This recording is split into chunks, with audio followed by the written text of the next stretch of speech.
I love working birthdays, and so I was so thrilled to watch and review this new Netflix show today for the Times of India on my birthday, for which many of you have sent such heartfelt messages and wishes, and some of you even sent these thoughtful gifts. So I really feel special and blessed, so thank you so much.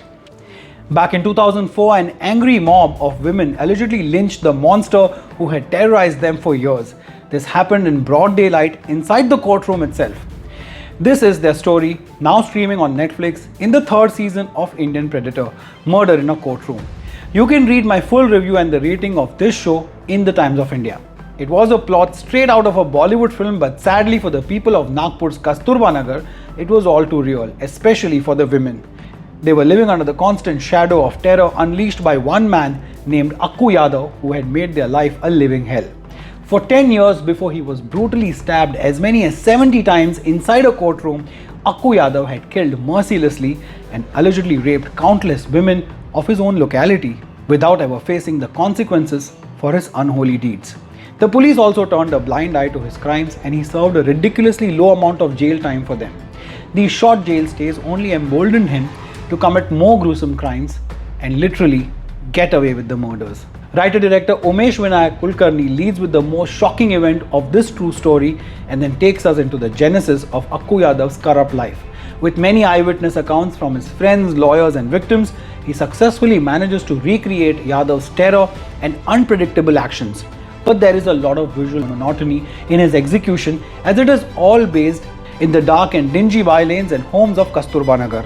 The women narrating their experience in Akku Yadav's misdeeds in their colloquial language seem to have done this many times before on camera, as the case was extensively covered by local, national and international media. However, there are a few bone-chilling moments that stand out for the way they have been shot. It's sensitive, thrilling and disturbing all at the same time. Like the brutal killing of Asha Bai is shown with zero bloodshed but leaves a lasting impact on the mind of the viewer. The show's narrative is also well-rounded in taking into account the views and counter-views about Akku Yadav's litany of offences. However, it shows little more than what is already there in the public domain. It would have been very pertinent to show more of Yadav's backstory about where he came from and what made him this manic killer. After all, isn't it important to know what circumstances breed people like Akku Yadav? The show also clearly doesn't answer what he did to enjoy such clout within the police rank and file that he got such royal treatment in jail and repeatedly mocked our justice system.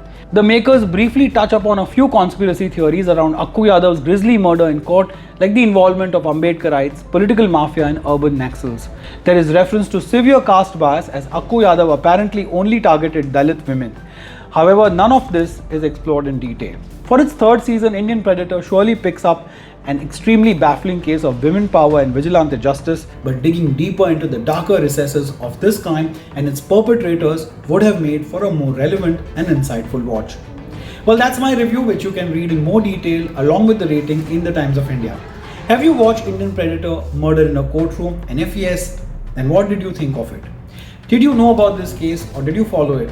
It dates back to 2004, a time when there wasn't much of social media and we were only dependent on newspapers and news channels for our daily news fix. I was just getting out of college and then getting into a habit of reading newspapers, and trust me, these juicy crime stories used to be my favorite genre in news. Then in the end of 2005, when I joined Times Now, its then editor-in-chief, Arnab Goswami, asked me in the interview, "Do you read papers?" I said yes. Then he asked, "Cover to cover?" I said, "Yeah, well, almost." And then he asked, "What was the headline of today's Times of India?" Thankfully, I had read it waiting at the Times Now reception itself for Arnab to call me, and so I blurted out a few stories from the front page, and one of them was Akku Yadav's story that was still grabbing headlines for its developments a year after he was murdered. Tell me what you were doing in 2004 when this case happened. You can of course get in touch with me directly on Instagram and on Facebook. It's @Reviewron. It's @Ronak on Twitter. Like, share, subscribe, hit the bell icon if you find our videos worth it here. But as always, even if you don't do any of these things, thank you so much for just being there and watching this video. And please take care of yourself and those around you.